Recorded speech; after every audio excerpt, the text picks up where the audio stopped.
By the end of today's episode, you will better understand why you feel successful in every area of your life except for love.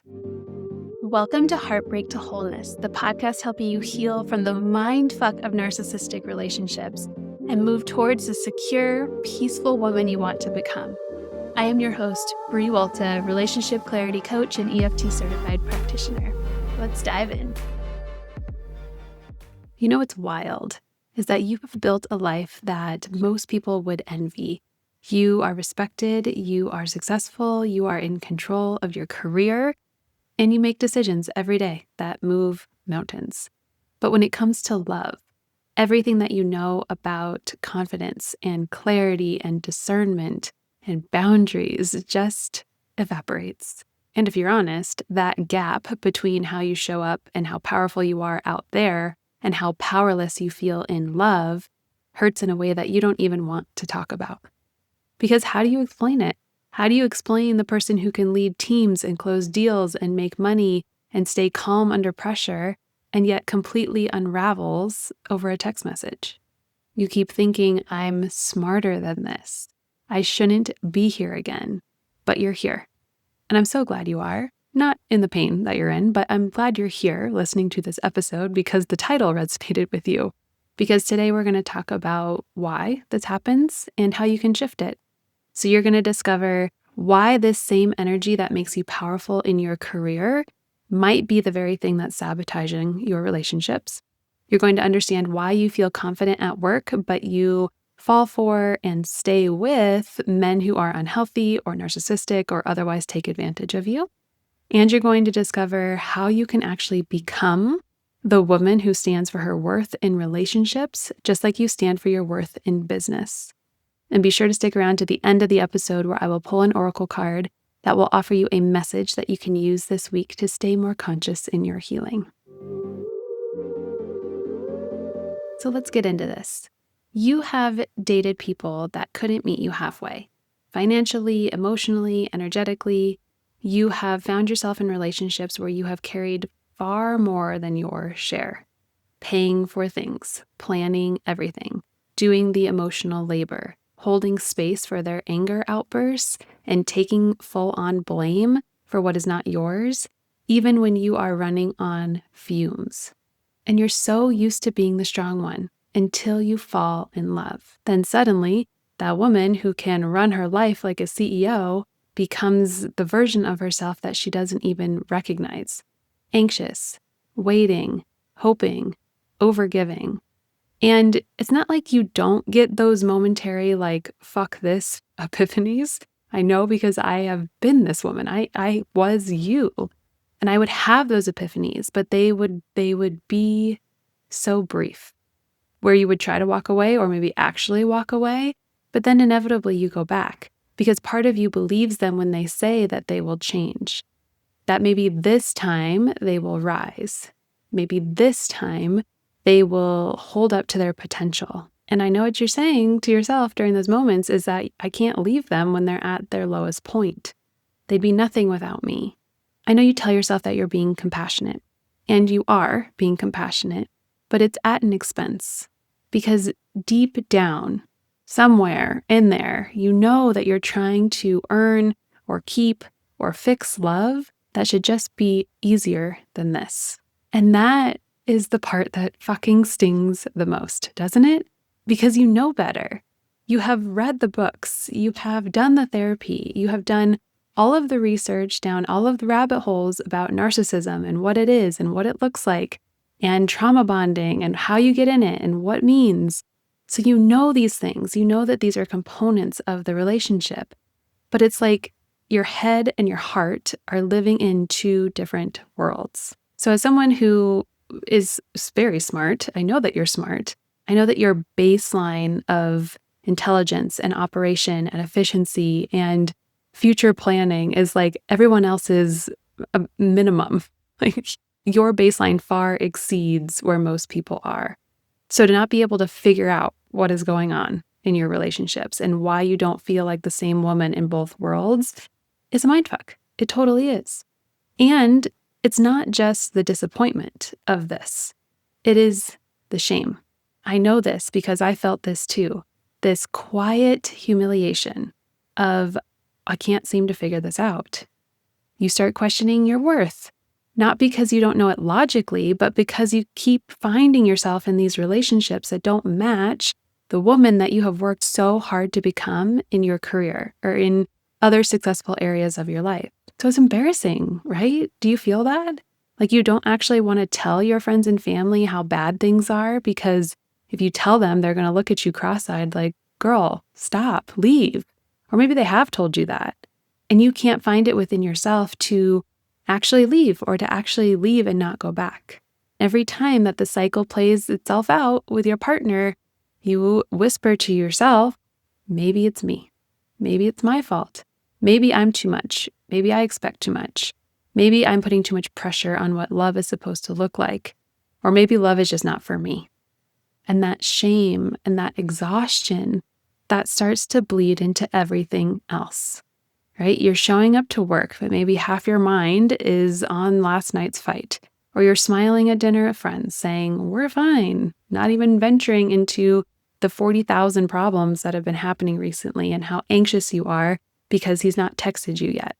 And part of you, like it was for me, is kind of like dying inside. You're craving love, you're craving connection, and you're not able to actualize it. You're not able to see it in your reality. And girl, the more that you stay in the cycle, the more that it costs you. It costs you energetically and emotionally. You're pouring all of your brilliance, all of your light into a relationship that is not giving back. The hours that you're spending overthinking how to bring up something without it causing a fight, or replaying a conversation, trying to find where you said the thing wrong that made him angry at you, or decoding the mixed signals and preparing for the next way he might lose it on you. Those are hours of your life, which is why you feel so tired, because I know that part of your brain is always being used in some way. It's that tab that's just left open, or the 50 tabs that are just left open, and it's draining your literal life. Just for giggles, or I don't know, maybe tears. Let's break this down into hours of your life. Let's assume on the safe side that at least 4 hours of your waking day is devoted to relationship shit. Overthinking, texting, fighting, planning, ruminating, etc. Okay? And you've been in this place of using up 4 hours a day. Maybe it's not 4-hour chunks, but a total of 4 hours a day for at least 2 years. I did the math on this, okay? That is 2,920 hours of your life over 2 years. And wait for it. That is 121 days spent in anxiety and panic and survival mode. 121 days over 2 years. What could you be doing with those 121 days that have been stolen from you, where you were not feeling peace or creativity or joy or living your abundant life that you have worked so hard for? That is the cost. Time is the cost, because that is the resource that we never get back. So the more that you are over-functioning in love, this like hustle mentality works really well in business.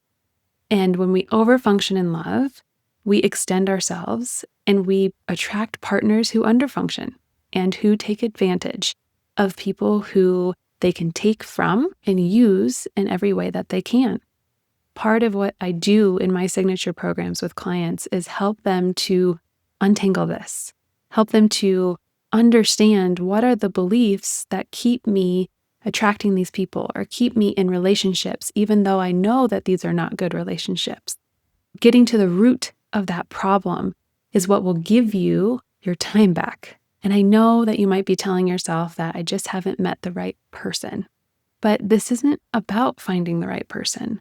This is about becoming the version of you who believes that you deserve better and can act on that, who no longer tolerates emotional crumbs and justifies the same thing happening over and over and over again. It's about shifting the internal beliefs so that your external can become different, because your beliefs create your reality. And as long as you keep showing up from the part of you that believes that you aren't lovable or worthy, or that you have to earn love, or that you have to take care of other people and don't deserve to receive, you'll keep experiencing that reality. So that's the deeper work. The deeper work is to realign the beliefs around yourself and how you give and receive love so that you can show up in your love life the same way that you are showing up successfully in other areas of your life. It's invaluable work. I can guess that you have the I handle it, I'll fix it energy, because if you're successful in business, that is a beautiful asset. But when you show up to relationships in that same masculine role, that same overgiving, the not being able to receive, it's blocking the type of healthy give and take, masculine, feminine dynamic that you want. And that is what the Becoming journey is all about. Becoming is my signature program. And it's not about fixing yourself. It's about realigning and becoming the woman who no longer believes that he is the best that you will get, who no longer fears being alone forever. It's about integrating the woman who can command a boardroom and the one who still wants to be held without shame, without overgiving, without being taken advantage of, without losing herself. So if you are listening to this and you are feeling that ache, you're feeling that tug, like, oh, fuck, this is me. I want you to know that I see you and that I have no judgment for you because I was you. You're not dumb, but I can understand why you feel stupid in not being able to figure this out. So if you're done feeling that way, like you're successful in every other area except for love, I invite you to book a free intro session with me to explore this program, because I'm helping high-achieving women unravel the patterns that make them shrink in relationships and build a capacity to love and trust themselves so that they can actually experience healthy love. This program isn't about tips or dating hacks. It's about a deep recalibration, one that returns you to your worth, your softness, in your self-trust. The link to book your intro session is in the show notes. Please go there now, because this cycle doesn't break by itself. If you don't want to waste another 121 days over the next 2 years being in the same place, the time is now. The cycle breaks when you decide to stop being the woman to hold it together for everyone else and finally lets herself be held. You deserve this. And until you believe that truly and deeply for yourself, I will hold it for you. Okay, let's pull an oracle card to end this episode, thinking about what is the message that you need to hear right in this moment. And the message that came out was amoeba. So I will find amoeba in the book and I will read to you what it says. Amoeba, the simple survivor, has everything she needs. This visitor, in her simplicity, brings a message of independence, individuality, and longevity. Since the beginning of time, she has existed, undefined by shape, able to stretch and flow in her own way. Amoeba brings a message of autonomy and freedom. You won't be trapped or boxed in. You have skillfully maneuvered out of confining, rigid situations before, and this time is no different. Trust your history and natural ability to shapeshift. Amoeba reminds you of the flexibility of your very nature. Slippery at times and able to move fluidly through any situation, you have all that you need. Enjoy the self-sufficiency you embody.